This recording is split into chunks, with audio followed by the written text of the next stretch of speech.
Pensando em relação à, à parte motora, e não tem como não falar, não tem como não falar, né, de controle motor, simplesmente a gente não fala é, tecidos do sistema muscular esquelético, enfim, como que se dá o processo, como o seu processo, a questão da fisiologia, já que mesmo visto que o mesmo é mediado pelo sistema nervoso somático, ou seja, aquele que você controla, enfim, né, isso vocês já tiveram e tal, né? E eu entrei na situação assim que também é importante para isso, porque quando a gente fala em movimento e o controle do mesmo parte para a neurociência, a parte da neurofisiologia, é importante entender que movimentos, vocês lembram disso, basicamente o corpo, né, ele consegue fazer três tipos, né, qualitativamente três tipos de movimentos, né? Então, quando a gente fala desses movimentos, vocês lembram, eu vou compartilhar aqui a tela com vocês. Deixa eu tirar aqui, tá aqui, compartilhou aí, né? Quando falamos desses movimentos, a gente fala assim, que esse sistema motor, de forma geral, óbvio, visto que o mesmo não é automatizado, ou seja, não faz parte do sistema nervoso autônomo, não tem nada a ver com simpático para simpático, ou a parte motor em si, o sistema esquelético, estriado esquelético, se tiveram aula de contração, é aquele movimento que você consegue, um dos tipos, é um movimento voluntário na qual há um tipo de planejamento no mesmo, né? Então, o simples fato de você planejar, colocar a mão no mouse, começar a mexer a musculatura, enfim, isso é mais complexo, isso envolve áreas muito além do que simplesmente a medula neural, né? Tem áreas suprassegmentares, como tem lá no programa de vocês, são áreas como o tálamo, são áreas como a região hipotalâmica, você pega lá aquelas áreas que vocês aprenderam, os giros cerebrais, o giro pré, que é a parte do pré-frontal, que é a parte onde se inicia o potencial de ação para baixo para a musculatura esquelética, ou seja, ali que se inicia. Mas isso é a parte voluntária, ou seja, a parte um pouco mais elaborada, né, que é um controle encefálico mesmo, né, o planejamento e execução do movimento mais complexo. Mas à medida que esses movimentos que você está adaptado a fazer, por exemplo, eles vão se tornando repetitivos. Existem estruturas no seu sistema nervoso central que é como se eles fossem aprendendo aquele tipo de movimento, na qual o seu planejamento, você percebe que você não elabora muito para iniciar aquela tarefa. Existem aqueles básicos, que você planeja o início e quando você começa, você vai fazendo e não pensa, ou seja, você não planeja em realizar. Então, por exemplo, você pega a locomoção, o fato de deambular, caminhar, andar. É um movimento voluntário, óbvio, mas ela se enquadra numa espécie de padrão estereotipado, que eu já disse para vocês, de contração muscular. O planejamento iniciado, a partir do ponto que ele se inicia, você já existe um controle que também é medulizado, de tônus muscular, de quanto de força, de quanto que você tem que levantar a perna, ou seja, isso, com o desenvolvimento motor, o ser humano ele vai aprendendo isso. E conforme esses movimentos são repetitivos e repetidos, né, eles são chamados de estereotipados. O ato de você engolir, deglutir, mastigar, por exemplo, se eu coloco, sei lá, um exemplo, se eu te colocar aquelas bolachas, biscoito recheado na boca, assim, não engole. Você vai ficar 2 minutos, 3, com certeza você vai acabar engolindo aquilo. Ou seja, é um movimento que você acaba perdendo um pouco o controle dele. De repente você está dirigindo, conversando, você não está pensando em dirigir enquanto você está conversando com a pessoa que está do seu lado do seu carona, andando de moto, por exemplo. Você vai fazendo aqueles movimentos que, teoricamente, claro, são voluntários, mas você não está pensando, você não está planejando. Daí se enquadra nesse padrão estereotipado, né? Logo, o que é o foco da aula são esse terceiro tipo de movimento, né? São os movimentos reflexos, né? E movimentos rítmicos, ou seja, o famoso arco reflexo. E esse reflexo, ou seja, esse movimento rítmico que acontece, ele é evocado, ele é gerado pela medula espinhal. Não tem relação com áreas superiores, com áreas centrais no sistema nervoso central. Então, quando a gente faz, por exemplo, toda aquela parte da semiologia que vocês aprenderam já, né? Por exemplo, teste de reflexo, quando você faz a percussão, por exemplo, de um tendão, você, poxa, eu estou testando um reflexo, mas eu estou estimulando qual, enfim, o que se faz ali é a tentativa de perceber se a via está íntegra, ou seja, se a via tanto de entrada daqueles receptores, os famosos proprioceptores que eu disse para vocês. Tanto a via de entrada quanto a via de retorno, de volta, ou seja, tanto a aferência que vai à medula, quanto a eferência que volta à medula, existe a possibilidade de você testar a integridade disso. E, claro, essa integridade ela é testada e ela é aprovada conforme o indivíduo faz o arco, o reflexo, através do seu movimento evocado. Depende do próprio receptor que você evoca, correto? Então, né, esses movimentos reflexos têm a ver simplesmente com a medula espinhal. Eu havia falado para vocês, né, bom, né, simplesmente assim, você tem os movimentos voluntários mais elaborados, complexos, ok, áreas suprassegmentares. Existem movimentos, por exemplo, rítmicos, que a gente pode chamar como estereotipados também, é a mesma coisa, né? Tem padrões repetitivos de movimento. Você planeja e começa a se tornar espontâneos, como caminhar, deambular, né? Mas que ato de engolir, coçar, locomoção, enfim. E o que importa aqui é o reflexo, né?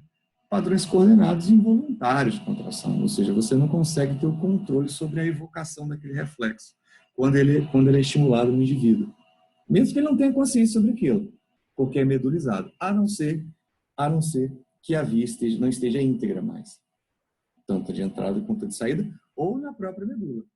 Eu até mostrei o exemplinho do gatinho, né? Como é que a gente sabe as regiões, por exemplo, tirei aqui. Como é que a gente sabe das regiões, por exemplo, ó, né? Que cada região, hoje a gente sabe isso bem claro, bem simples, né? Em cada região do corpo, por exemplo, existe uma entrada da aferência, né, na região. Então, vocês lembram, o seu exemplo, né? Você pegaram aqui o gastrocnêmio do gatinho, injetaram o corante retrógrado, né, de rodamina, né? Então, você cora o músculo em vivo e o potencial de ação, o corante vai contra o potencial de ação, até ele entrar na medula. Então, você percebe aqui a injeção no gastrocnêmio medial esquerdo de um gato. Você vê, ó, o corante, ó, por onde vai subir, onde ele entra. Aí você começar a traçar esses grupos musculares aonde se dá a entrada, né? Ou, na verdade, é a saída, porque isso aqui é um motoneurônio. Daqui que vai sair o potencial de ação da medula. Então, ele sabe onde está a entrada de cada região, entrada e saída. Devido a essa questão que eu tinha dito a vocês, né? O ser humano é meio elucidado, a gente sabe isso, né? Vocês estudam os dermatos, enfim, aquela região toda, né? E com a musculatura, perfeito? E é importante a gente lembrar que essa figura, né? Que, na verdade, todo reflexo, todo arco reflexo, na verdade, motor, a parte motora, você vai ter uma figura muito parecida com essa. Se você lembrar e entender essa figura aqui, o resto é muito parecido. Só muda que tipo de receptor você está estimulando para evocar o reflexo. Qual é? Um reflexo de estiramento, ou um reflexo de retirada, ou um reflexo nocioceptivo, de dor. Então, mas as vias, elas são parecidas. Não muda muito. O que você vai encontrar de maneira geral? Então, você encontra aqui a medula, vocês já viram, vocês lembram disso? Percebe, ó, isso você vai encontrar sempre. Uma via de entrada, tanto que ele está vindo de um receptor sensorial. Não sei, pode ser um fuso neuromuscular, pode ser um algo-tendinor de dor, pode ser um receptor de dor, por exemplo. E percebam que essa entrada aqui, ó, vem desse receptor, por exemplo, ou de um próprio receptor, não importa, e entra na medula. Tá vendo? Vocês já sabem. E percebam que ele pode tomar 3 caminhos aqui. Nesse caso aqui, 3 caminhos. Pode, 3 caminhos. Percebam um caminho direto aqui, ó, existe uma sinapse com essa via vermelha. Isso é um motoneurônio, está escrito. Neurônio motor alfa. Ó, para o músculo, to muscle, vai para o músculo. Então perceba que você está estimulando aqui uma via excitatória direta. Neurotransmissor glutamato, por exemplo, excitatório, abre canal de sódio, potencial de ação, despolarização, neurotransmissão, isso você já sabe. Então, provém daqui, uma via pode ser essa, uma passagem, ó. E aquele receptor sensorial que foi estimulado, ele acaba estimulando a estrutura muscular, vai depender de qual. Outra coisa que acontece é essa segunda via aqui, ó, uma que está atrás aqui, ó. Só que você percebe que também vermelhinho aqui é um motoneurônio, ó, que vai para o músculo, vai estimular, ó, motoneurônio. Só que não há uma sinapse direta com ele, ó, como vocês podem ver aqui, tá vendo? Há um neurôniozinho pretinho pintado aqui. Eu chamo de interneurônio. Não é regra, tá? Mas muitas vezes esses interneurônios são neurônios inibitórios. Então, de repente, você evoca um reflexo estimulando o receptor, que vai acabar despolarizando uma musculatura e vai acabar inibindo a outra. Tá vendo? Ó? Deixando ela sem tônus, por exemplo. E a terceira parte é a subida, ou seja, isso aqui sobe e vai ser processado no sistema nervoso central, lá para cima, nas áreas suprassegmentares, nas áreas encefálicas. Né? Então, como exemplo, lá na frente, a gente termina isso, lá na frente, você sabe que um receptor de dor quando evocado, quando você pinta, pisa, por exemplo, fura o dedo, isso está vindo ó, de um receptor de dor. Ó. Você vai ter um reflexo de retirada, né? Vai tirar o seu braço, vamos pegar o seu bíceps, você vai puxar o seu bíceps de um prego, por exemplo, ou alguém te encosta um cigarro na mão, você puxa, né? Ó, a via vem aqui. De primeiro, para você puxar o teu braço, você vai ter que ter uma contração vigorosa da musculatura, faz flexão de cotovelo. Vamos pegar os três aí, o principal, bíceps, braquial, radial, braquial, por exemplo. Aqui, ó, você tem um estímulo direto para essa musculatura agonista, ó, ela contrai na hora, o tônus aumenta na hora, você tem um padrão flexor na hora. Mas para você fazer essa retirada, essa flexão de cotovelo, trazer a mão para perto do seu corpo, para você fazer isso, essa musculatura agonista tem que se contrair forçosamente. Mas, ao mesmo tempo, você não pode ter o tríceps lá atrás, que é o antagonista, com um tônus normal. Ele tem que ser inibido. Ele fica hipotônico. Então, você percebe que essa outra via aqui, ó, tem um interneurônio inibitório. E essa via aqui ó, está indo exatamente para aquela região antagonista ao bíceps, por exemplo. Lá para o tríceps. Inibindo o potencial de ação para aquela região e diminuindo o tônus muscular, deixando hipotônico, para você ter a puxada mais rápida. E durante isso aqui, ó, esse arco que vai e volta está subindo. Por isso que você faz o movimento de puxar primeiro e depois você fala, ai, que a dor é processada, demora mais porque tem que subir isso tudo. Entende? Então, essa é uma figura clássica de um arco reflexo. E se você entender essa figura clássica, como eu mostrei, você vai ter o estímulo de um motoneurônio. Você pode ter o interneurônio, que pode estimular ou inibir um outro grupo de músculo, vai depender do reflexo. E uma via ascendente. O resto é só você entender o que você está estimulando. Perfeito? Então, fiquem com isso aqui na cabeça. Né? Então, só para a gente relembrar, ó, né, isso disse para vocês, aquela região, né, você tem a substância cinzenta da medula, e aquela região que eles chamam de corno da ventura. Essas pontinhas que você vê aqui, né, eles chamam de região dorsolateral ou região ventromedial. Está aqui, tá vendo? Ó? Corno anterior, corno posterior. Os anatomistas deram, porque parecem chifrinhos aqui, né? E, na verdade, toda via descendente, por exemplo, que é para a periferia, ou seja, para a musculatura apendicular, ou seja, para o esqueleto apendicular, vai sair, esses motoneurônios vão sair dessa região aqui, ó, dorso lateral, bem da pontinha aqui, bem da pontinha desse corno anterior aqui da medula. Né? Já quando eu falo em musculatura central, de manter tônus de tórax, por exemplo, região dorsal, você pega a saída de motoneurônios que vão para a musculatura dessa parte aqui. Por que é importante isso? Porque, às vezes, uma lesão medular que não seja total, mas, às vezes, uma lesão só nesse local aqui, você já começa a tatear, né? E na sua cabeça você começa a entender o tipo de sequela que essa pessoa pode ter, às vezes.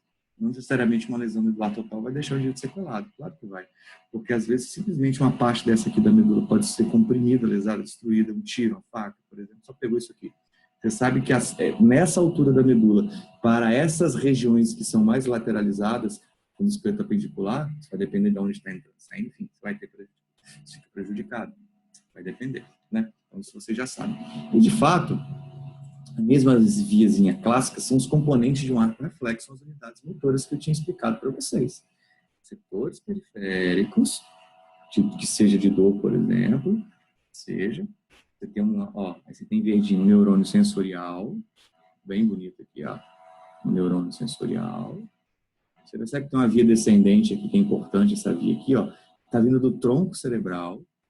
É uma aula que eu vou dar para vocês depois, ou seja, do controle do tônus muscular está aqui, né? No tronco cerebral, nos núcleos pontinos e vestibulares e bulbares, enfim, a gente vai aprender isso depois. Mas percebam que esquecem aqui a parte de cima, mas só no reflexo, ó. Tem uma via sensorial entrando. Você já encontra um neurônio de associação, ou interneurônio, que é a mesma coisa. E um neurônio motoral, ó. Anatomicamente, claro, né? É a via clássica. Então, a função disso aqui, desse sistema sensorial, é informar as condições internas do corpo. Então, por exemplo, isso se dá através dos famosos proprioceptores que eu tinha falado para vocês. Então, você não precisa de estar com o olho aberto para saber que posição seu membro superior está no espaço. Você sabe que ele está para cima, você sabe que ele está para baixo, você sabe que ele está para o lado. né? Ou seja, por quê? Porque nesse nosso órgão, sistema esquelético, nesse tecido, nesse órgão, sistema esquelético, enfim, existem receptores que informam constantemente a localização do espaço. E isso se dá através de receptores, chamados de proprioceptores, perfeito? Que, na verdade, é um componente do sistema sensorial somático. Somático porque está no sistema esquelético que você controla, o sistema estriado esquelético músculo, né? Especializado nisso aqui, ó, na sensação corporal. Por isso que vocês devem estar cansados de ouvir algumas disciplinas específicas da fisioterapia. Você tem que trabalhar a propriocepção do paciente no pós-cirúrgico, de joelho. Ou seja, na verdade, é isso aí que você vai fazer. Trabalhar com esses receptores, ou seja, receptores de dois tipos. Bem simples, difuso neuromuscular. Difuso muscular, eu falo mais neuromuscular, tá certo também, tá? E órgão tendinoso de Golgi, que parecem que possuem funções antagônicas, né? Então, na verdade, o arco reflexo, que é o foco da aula, é o quê? São padrões coordenados involuntários, tá? Aí que tá, de contração e relaxamento, iniciados por estímulos periféricos. Aí você tem o famoso reflexo de estiramento, de retirada, e o de nocicepção, que não são os próprios receptores, óbvio, mas é de dor que tem aquela ação no reflexo cardiológico, no reflexo de retirada, né? Toda aquela viazinha do ar que acontece. Vamos lá. Vocês estão me ouvindo bem a minha voz? Está tudo certo? Dá um oizinho aí se está tudo certo. Eu troquei de fone. Tranquilo, professor. Tá bom, joinha. Vocês estão bem? Quietinho, estão vendo a novela? Ó.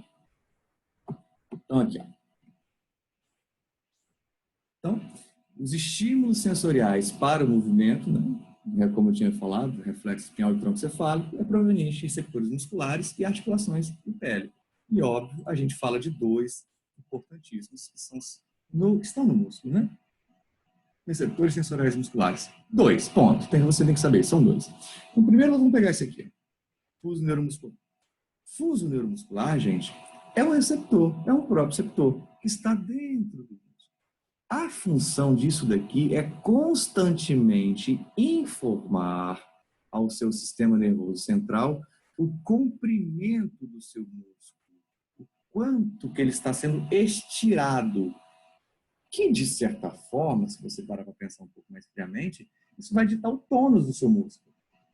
O quanto que ele está, ou seja, um estágio de pré-contração. Qual o tamanho do músculo naquele movimento em relaxamento. Certo? O outro próprio receptor é o órgão tendinoso de Golgi. Então, na verdade, a função dele é outra. Não é informar o tamanho daquele músculo, ou seja, o estiramento que aquele músculo está sofrendo ou sofreu. É a força que você está fazendo, tanto que ele fica no tendão, na êntese, né? Praticamente entre o músculo e o tendão, chamado de êntese. Ele está aqui. Então, meio que é como se esses dois tivessem funções um pouco antagônicas um em relação ao outro, certo? Vamos falar, né, um de cada. Então, vamos falar do fuso neuromuscular. Perfeito. Então, quando você faz, por exemplo, ó, vamos pegar um movimento normal, de você fazer uma flexão de cotovelo, como está mostrando aqui. Uma flexão de cotovelo. Você vai fletir o cotovelo. Percebe, para você fazer esse movimento fino, esse movimento preciso, né? Óbvio, vamos pegar só o bíceps. A musculatura agonista de flexão de cotovelo, vamos pegar o bíceps, que é um motor maior, né? As suas cabeças, cabeça longa, cabeça curta, enfim. Você percebe que quando esse cotovelo vai fletindo, esse bíceps vai encurtando, você percebe que, ao mesmo tempo, para isso acontecer de forma fina e precisa, dependendo da atividade prática que você está fazendo, manual, com o braço, o seu tríceps atrás ele está sendo estirado, ele tem que ser relaxado. Porque tem que ter uma coordenação perfeita entre músculo agonista e músculo antagonista em relação à contração e em relação ao relaxamento. Perfeito? E adivinha quem vai deixar isso funcionando, ou seja, informar o seu sistema nervoso central a perfeição entre esse encurtamento do músculo e o quanto o outro está relaxando para você ter um movimento completo perfeito. Então, eles são sensíveis ao estiramento passivo do músculo. Você consegue passivamente estimular reflexamente. Ao contrário, é verdadeiro. Se você faz uma extensão de cotovelo, por exemplo, você sabe que o seu tríceps tem que contrair. Mas o bíceps já passa a ser o antagonista, ele é estirado. Então, ele perde tônus para você fazer o movimento fino e preciso. e é o fuso neuromuscular que vai informar lá o seu sistema nervoso central. O que você faz no arco reflexo é evocá-lo, é saber se a via está íntegra. E você responde com uma contração contrária, né? Então, aquela figura clássica, você percebe que no músculo você tem as fibras intrafusais lá dentro. E tem spindle. Spindle em inglês é fuso neuromuscular, tá, gente? Tá aqui. Então, sempre quando esse músculo sofre um estiramentozinho qualquer, mínimo que seja rápido, e vocês sabem como fazer isso, através da percussão de um tendão, né? Você percebe que esse fuso dispara mais que o normal. Ó. Fibra A, fibra 1A, né? Fibras grossas, mielinizadas, ó. Vai embora. Vem para a medula. Tá vendo? Entrou na parte posterior. Olha a sinapse excitatória. Por que eu sei que isso aqui é excitatória? Olha o que está escrito aqui. Neurônio motor alfa. Você vai estimular. Aí você tem aqui, né? Cada miofibrila dessa tem a sua plaquinha motora. A fibra contrai. Então, é uma espécie de retroalimentação. Não é que isso daqui fica quiescente, parado, e quando é esticado, ele fica constantemente gerando potencial de ação, ou seja, o quanto que isso aqui está sendo estirado e o quanto que isso aqui tem que ter um comprimento, ou seja, um estado de pré-contração mantida. Então, quando você está em pé, o seu quadríceps, ele tem um grau de estiramento. Mas como é que você não está pensando em manter o quadríceps contraído para ficar em pé contra a gravidade? O músculo está se contraindo ali. Ou seja, é um reflexo isso. É a manutenção de um tônus. Porque o fuso neuromuscular está ali, ó, disparando, e ele mesmo aqui, ó, conforme a gravidade, o nível de comprimento do músculo, ele acerta o tamanho da musculatura para você ter naquela situação aqui, que é o tônus muscular. Daí você começa a pegar aquelas situações patológicas. Hipertonia muscular, hipotonia. Ah, será que tem a ver com isso? Tem, pode ter a ver com isso, sim. Né? Então, é uma retroalimentação excitatória, direta nesses motoneurônios que inervam o músculo que foi estirado. Perfeito? Então, esse fuso neuromuscular, ele detecta desvios do comprimento desejado e acerta o tamanho do músculo. E você evoca isso. Então, quando você está, de repente, você pega seu colega com o cotovelo na mesa, assim, né, com o braço, né? Você dá aquela puxada no braço, a pessoa vai puxar o braço de volta. Ou seja, você dá uma esticada no músculo, o músculo fuso dispara mais que o normal. Então, o que acontece? Essa volta é tão rápida aqui, ó, que o músculo se encurta para tentar acertar ele de volta para o tamanho que estava. Né? É o que você faz. Ou seja, você testa se essa via está íntegra na pessoa. Por isso que você faz aquela percussão. Certo? Então, você está vendo bem bonitinho. Então, um fuso neuromuscular aqui, ó. Tá vendo? Ó, olha a sua via aferente entrando na parte posterior, bem bonitinho. Tá vendo aqui, ó? O motoneurônio alfa aqui, ó, vindo para a musculatura. Tá vendo, ó? Tá vindo aqui, ó. Para manter essa musculatura no estado de pré-contração, é verdade. E o que você faz, por exemplo, na percussão? A gente de reflexo monossináptico, na verdade, né? Que é um reflexo de estiramento, que você vai fazendo no caso do patelar, né? Biotático ou patelar. Enquanto Professor? Oi. Licença, eu não estou conseguindo ver, não, esse slide que você está mostrando aí, que você está perguntando aí. Tá Não. vendo? Para mim não está aparecendo, não. Apareceu, não? Agora apareceu. É? Tá bom. Apareceu. Obrigada. Nada. Qualquer coisa, chama aí na voz, tá? Então, um café.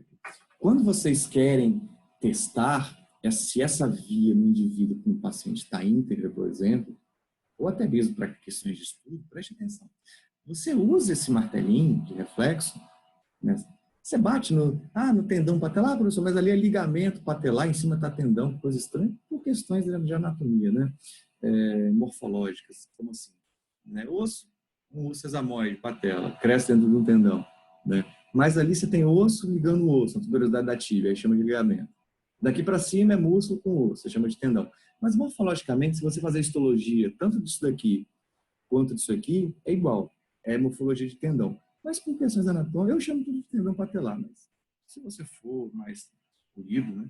Ligamento por causa disso. Mas tendão também tá ok. Quando você faz essa percussão aqui, muitas pessoas às vezes não entendem que ela acha que ela está estimulando o órgão tendinoso de Golgi. Você está batendo no tendão. Não é. Na verdade, você está estimulando o fuso neuromuscular. Porque a simples percussão de um tendão, e você consegue fazer isso praticamente com quase todos os músculos que você tem acesso fácil a tendão, bíceps, por exemplo, tríceps, enfim. Quando você faz essa percussão, você dá uma deformidade, você causa uma mínima deformidade no tendão. E uma mínima deformidade no tendão dá uma mínima deformidade no músculo. Então, olha como ele é sensível, esse fuso neuromuscular. Essa mínima deformidade faz com que ele dispare mais potencial de ação, mais que o normal. Ó. Vem a via. E olha o motoneurônio alfa aqui dele, ó, ele estimula. O que o músculo faz porque ele foi estirado, que você fez de propósito? Ele encurta. Então você dá aquele chutinho, você faz esse estiramento. Ou seja, ele está tentando acertar, colocar o músculo de volta com aquele comprimento que ele estava antes. Você deu aquela puxada, ou seja, você percebe a tentativa de manutenção do tônus muscular. Só que isso daqui é bem simples você explicar. Mas você não pode esquecer que a parte posterior, aqui é o quadríceps, você tem 4 músculos, você tem os vastos, o vasto lateral, o vasto medial, o vasto intermédio, o reto femoral, enfim. Aí eles contraem. Você tem o estiramento.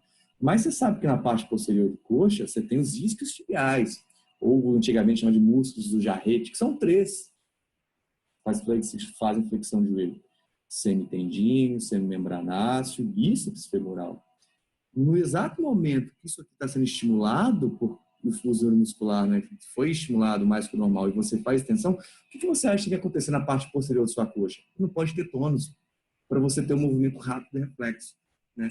Então, mesma coisa, só que mais completo. Ó, como é que as coisas são facinhas. Você bateu aqui, fez a percussão, muito bonitinho, tá vendo?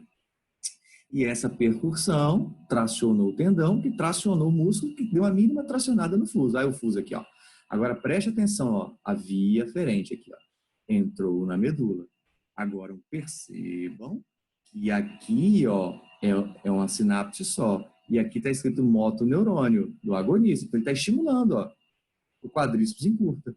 Mas, ao mesmo tempo, você está vendo que tem um neurôniozinho vermelho pintado aqui, ó, chamado de interneurônio. Está até em português, botou inibitório. E olha o que ele está inibindo. Ele está inibindo qual motoneurônio? Para qual local? Para a região posterior. Está vendo a coordenação perfeita? Enquanto um contrai, o outro não pode ter tônus, tem que estar completamente relaxado. Viu? Então, quando você evoca um reflexo desse, você tem 2 respostas. Você tem o estímulo do agonista e você tem a inibição do antagonista. O estímulo do agonista é feito pelo fuso neuromuscular, que estimula diretamente um motoneurônio alfa, mas o fuso neuromuscular, a sua via aferente, acaba inibindo o antagonista através do interneurônio. Tá vendo? As coisas são fáceis agora. Para você dar esse... Ô, professor, Oi. Só uma pergunta, Roseli. Você falou que quando você dá o estímulo, né, o fuso neuromuscular manda, né, a informação para o neurônio, na medula e tal. Se ele não manda essa informação é porque esse fuso neuromuscular pode estar com algum problema. Mas se o problema for na medula, né, no caso, mas a função desse fuso neuromuscular, ele continua intacto, ou não? Quando você tem uma lesão na medula, ele, como se diz, fica desativado, ele não funciona mais, seria isso? Perfeito. Digamos, Roseli, que neste local, exatamente nessa região da medula aqui, ó, que tem essa parte do fuso, da entrada do aferente do fuso aqui, ó, tem uma lesão aqui, qualquer coisa. Como é que vai ficar o controle de tônus muscular ali? Não fica. Então, se você faz uma percussão aqui, você não tem resposta alguma, ou às vezes a pessoa tem aqueles reflexos patológicos, mioclonia, clonos, que ela fica... Tem pessoas que você vai fazer a percussão, ela fica tendo aquele tremor. Uhum.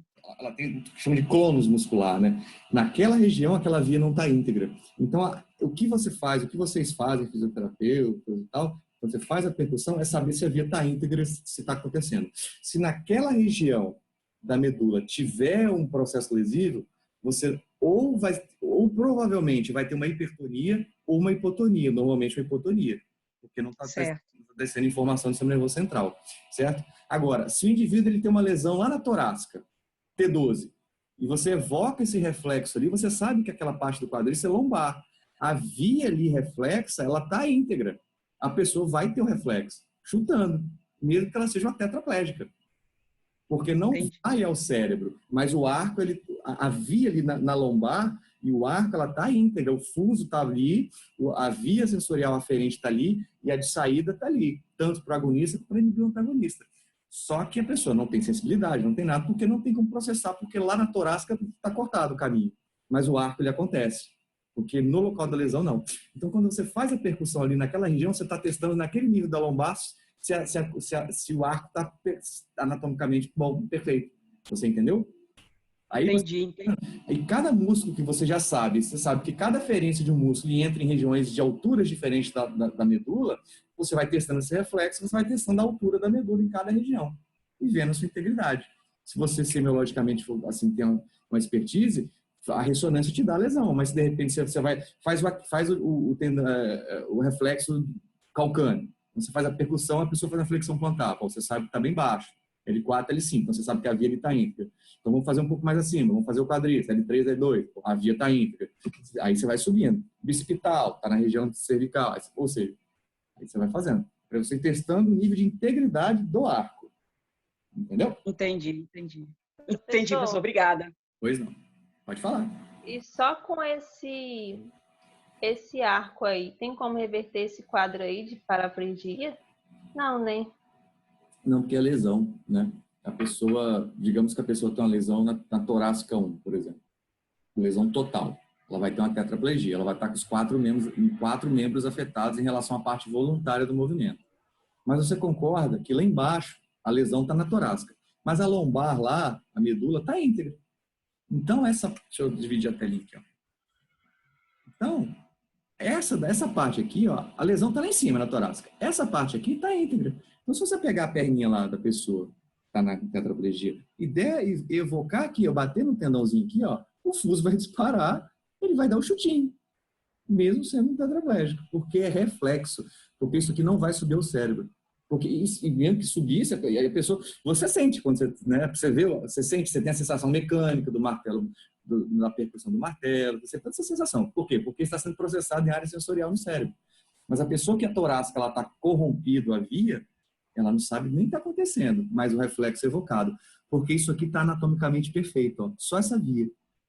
É as vias ascendentes da parte sensorial e descendente que desce para planejamento do movimento não existe. Conseguiu me entender? Entendi. Perfeito. Isso aí. Gosta assim. Agora. Obrigada, professor. Ó, que perfeito. Ó. Eu te dou uma caneca para segurar na mão. Te dou uma caneca. Aí eu te fecho o olho, segura essa caneca com o olho fechado. Aí, ó, você tem lá, ó. Você está fazendo a contração isométrica, o músculo tem um comprimento, tanto o bíceps quanto o tríceps. Aí, de repente, eu jogo do nada um tantão de água nesse copo. Ó, tua mão vai descer, por causa do peso. E, imediatamente, você deu uma esticada no músculo, ó. Olha o fuso aqui disparando, ó, porque você estirou o músculo. Olha o potencial elétrico aqui, ó, olha o fuso. Via sensorial, ó. Ó. Agora, preste atenção. Você sabe que você tem que voltar o braço ao normal aqui, ó, com flexão de cotovelo, para o líquido não cair. Vai subir. Então, você tem a musculatura agonista, bíceps, braquial, até o braquio radial tá botando aqui, ó, tá vendo? Então, você percebe, quando a via está vendo dois motoneurônios aqui, ó. Tá vendo? Vermelhinho? Tá vindo para a região do bíceps, ó. Tá vendo? Braço, inferior. Agora, você tá vendo aqui o outro caminho. Para você levantar esse copo rápido e não deixar cair, o seu tríceps, ele não pode ter um tônus normalizado do jeito que estava antes. Ele tem que ficar hipotônico. Ele não pode ter resistência à flexão. Então, você está vendo esse interneurônio aqui, ó, ele é inibitório. E olha o que ele está fazendo com o outro tríceps aqui, ó, a via. Ele está inibindo, ó. Olha o sinalzinho de negativo aqui, ó. Ele está deixando seu tríceps completamente sem tônus, para você levantar o braço mais rápido. Porque se o tríceps tiver um tônus normal, você entende que o bíceps vai brigar com o tríceps. Você não vai ter aquela velocidade. É um reflexo. Então, se a pessoa tem uma lesão medular lá na cervical, lá em cima, mas se a parte do bíceps está íntegra aqui, o reflexo acontece. Entendeu? O que não vai acontecer é a subida para o nervo central. Agora, essa parte anatômica está ok, está tudo acontecendo de forma normal. Você pode fazer até no mento, né? No mento alto. Você pode fazer, se já tiveram aula disso, vocês não vão dar uma martelada no queixo da pessoa, vocês colocam o dedo no mento, assim, né? Vocês colocam o dedo no mento e bate no seu dedo, né? Aí a pessoa, imediatamente, ela fecha a boca, né? Você faz esse tipo de reflexo, maceta e fecha. Mesma coisa, não muda nada. Então, ó, bem bonitinho, ó, bem mastigado a aula. Reflexo e estiramento. Envolve conexões monossinápticas com o motoneurônio alfa, que vai estimular o músculo agonista. Perfeito. Só aqui você não pode esquecer que você tem que inibir aquele que é o antagonista ao estiramento. Né? Então, de novo, a mesma coisa. Ó, você tem o bíceps aqui, tudo dando isso que é mais fácil. Você tem o bíceps aqui, ó, o fuso neuromuscular. Estiquei seu braço muito rápido. Ou fiz uma percussão no tendão do bíceps, no tendão bicipital aqui, né? Você também não vai bater com o tendão, com o martelinho, você coloca o seu dedão, o seu polegar, em cima do tendão do bíceps, bate no seu dedo. Aí a pessoa faz aquela flexãozinha de cotovelo, ou seja, você está estimulando o fuso, ó. Aí vem a via dele, ó, medula. Percebam, ó, que para o agonista, a via direta de excitatória, ó, não tem um neurônio no meio, ó, uma sinapsezinha química só. E quando volta esse neurônio motor alfa, ele está vindo aqui, ó, aí se espalha essa placa motora, se contrai.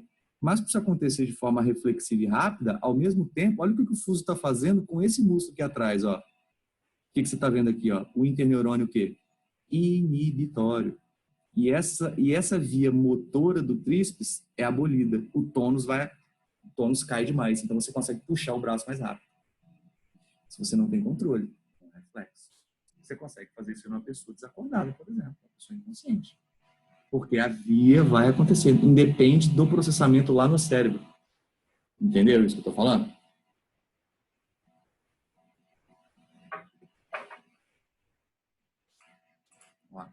Só que preste atenção.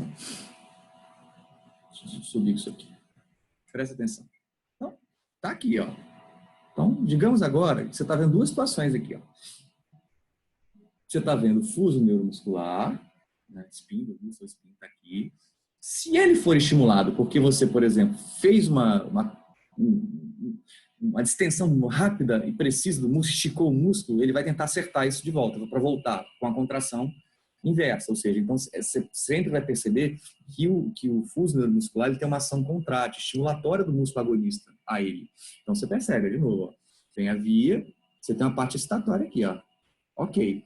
Mas digamos que eu te coloque um peso muito grande no seu braço. Pega, sei lá, pega um saco de 20 kg de cimento, segura aí, joga um saco para você. Você segura um saco de 20 kg de cimento. Aí você consegue, você tem força, você está segurando.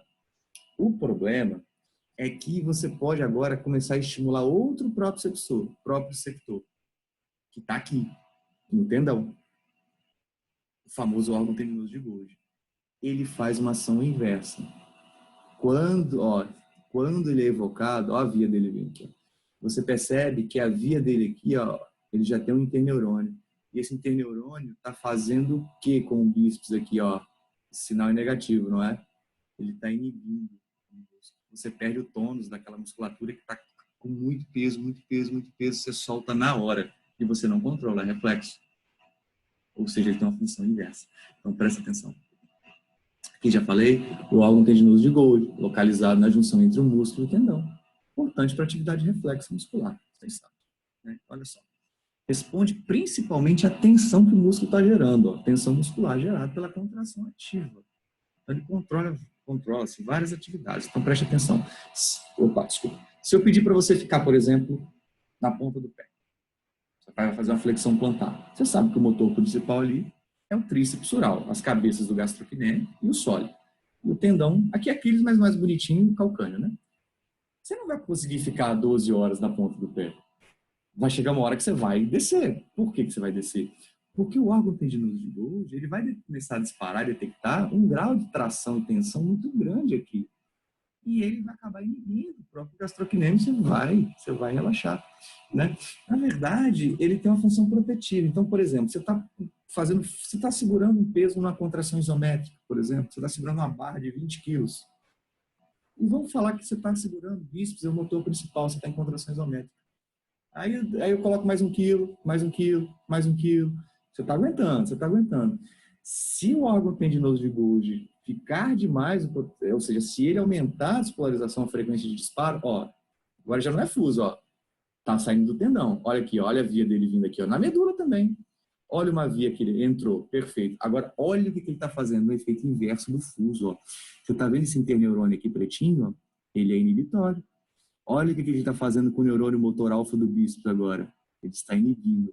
Imediatamente isso aqui, ó, acabou o seu tônus. Agora vem o pulo do gato. Para você soltar um peso aqui mais rápido, além de você perder o tônus do músculo nesse momento, ele faz isso, você perde a força consequentemente, olha o que ele faz com o seu tríceps aqui atrás, ó. Olha o interneurônio estimulando o tríceps para ele aumentar o tônus.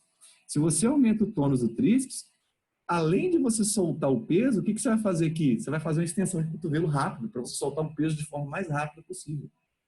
Tá? Estão conseguindo entender?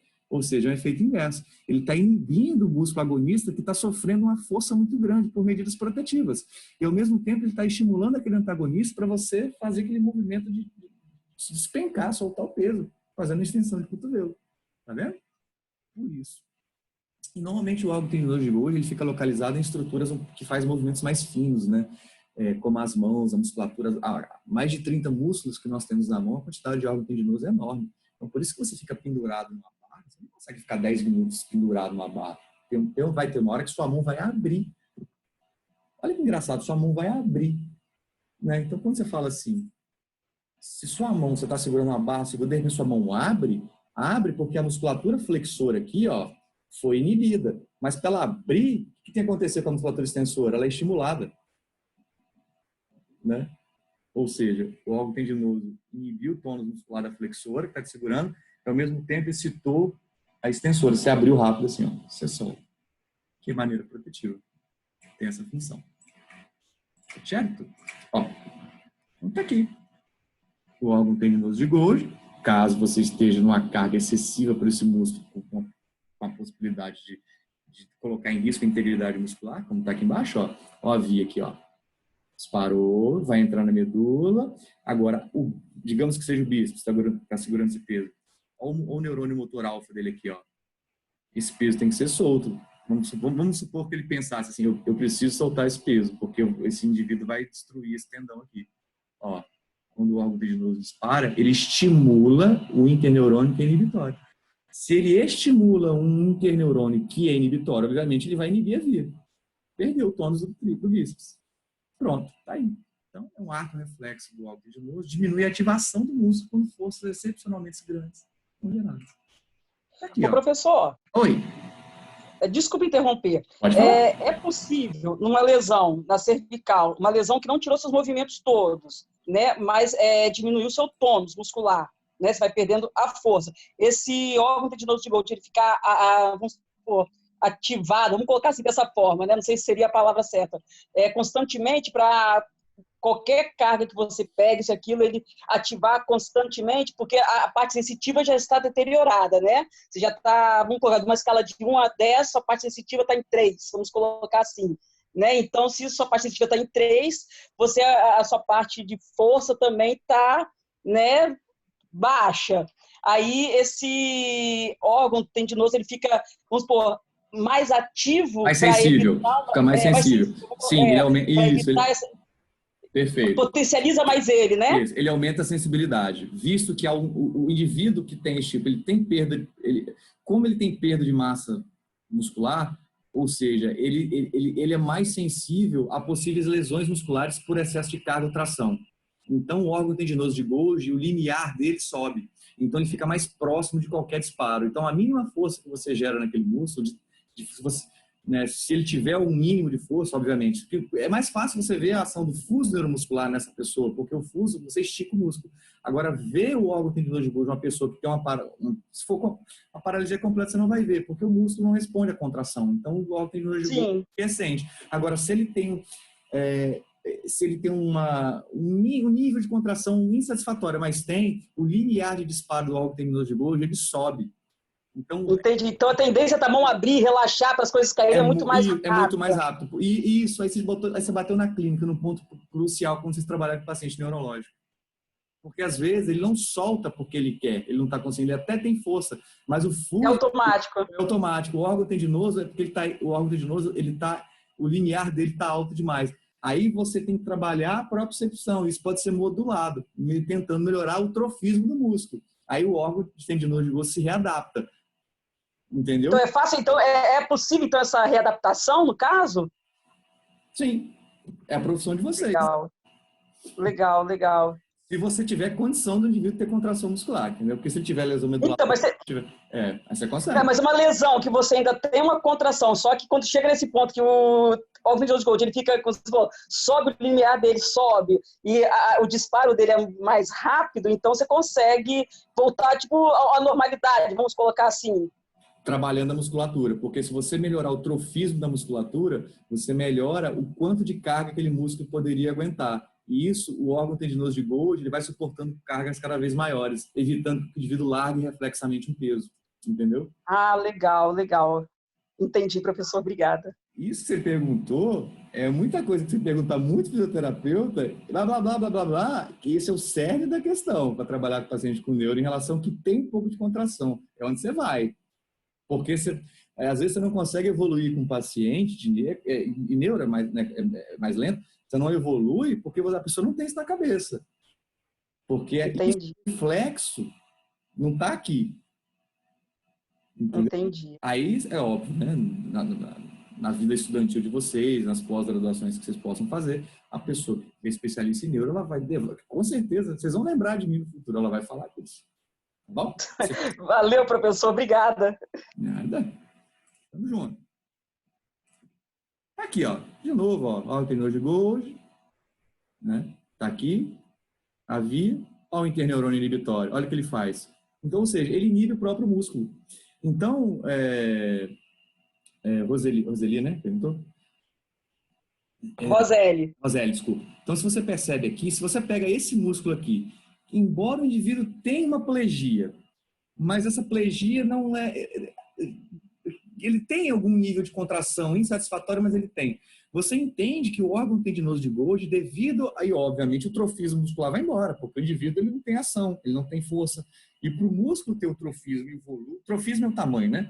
Para ter aquele tamanho, você tem que ter um músculo em atividade. Como ele está hipoativo, porque ele tem perda, o músculo diminui. Consequentemente, esse órgão tendinoso de Golgi aqui, ele fica mais sensível.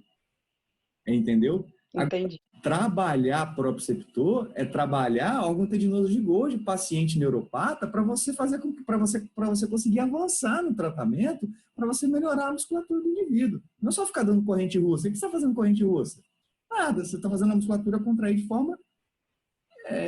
forma não fisiológica, né? Mas, e aí? Como é que eu vou trabalhar proprioceptor de órgão tendinoso de Golgi? Aí sim, aí vocês vão sentar e conversar como cientista, você entendeu? Aí vai para todo mundo aí sim, aí é legal, entendeu?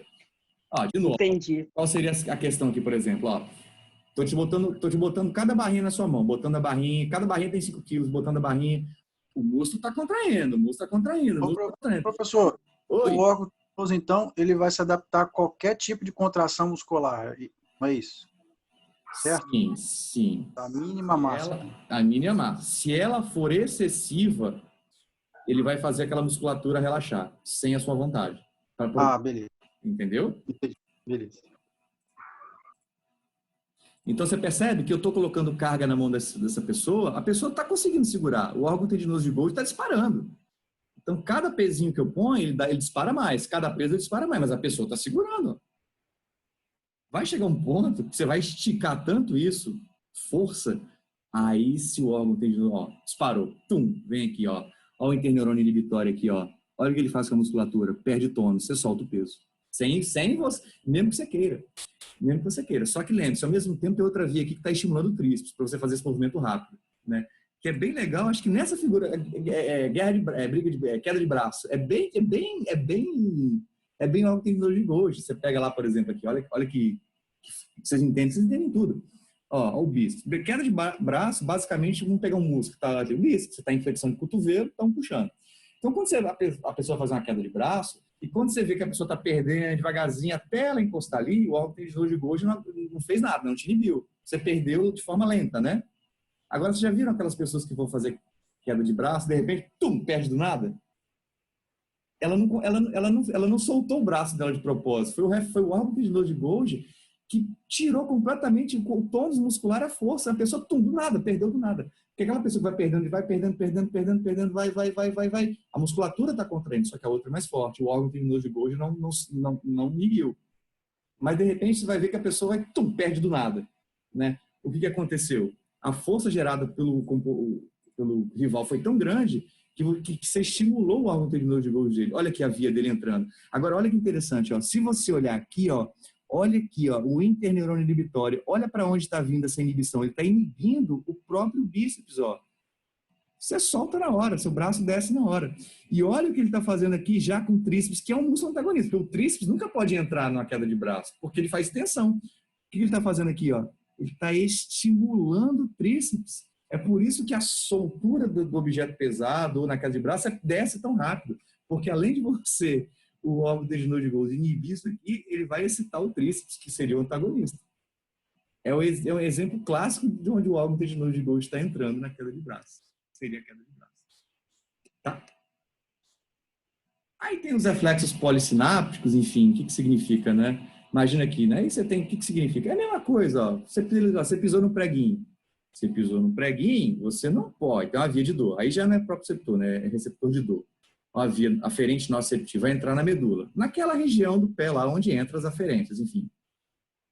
Bom, você sabe que o seu gastrocnêmio, ele não pode contrair, porque se você contrair, você vai fazer uma flexão plantar, você vai afundar mais o pé no prego. Então, você tem um interneurônio inibitório, que já inibe aqui, ó. Tá vendo? Ó, primeiro, outra coisa, você já tem que ter aqui, ó, uma via excitatória para os isquios tibiais, ó, aqui, ó, via excitatória aqui, ó, o interneurônio, para você fazer uma flexão de joelho, para você tirar o pé dali. Agora, o que tem que acontecer com o quadríceps? Tem que ser inibido. Se você contrair o quadríceps, você vai enterrar o pé no prego, né? Parecido, reflexo de retirada. Ó. Você encostou o dedo na vela. Ó a via de dor, ó. Veio, entrou na medula. Ó o interneurônio aqui, ó. Só que o reflexo de retirada de dor, esse interneurônio, ele é excitatório, tá, gente? Aí ele vem aqui, ele está excitando a musculatura agonista, ou seja, você contrai o bíceps. Só que não é por proprioceptor difuso, já é receptor de dor na periferia, na pele, por exemplo, né?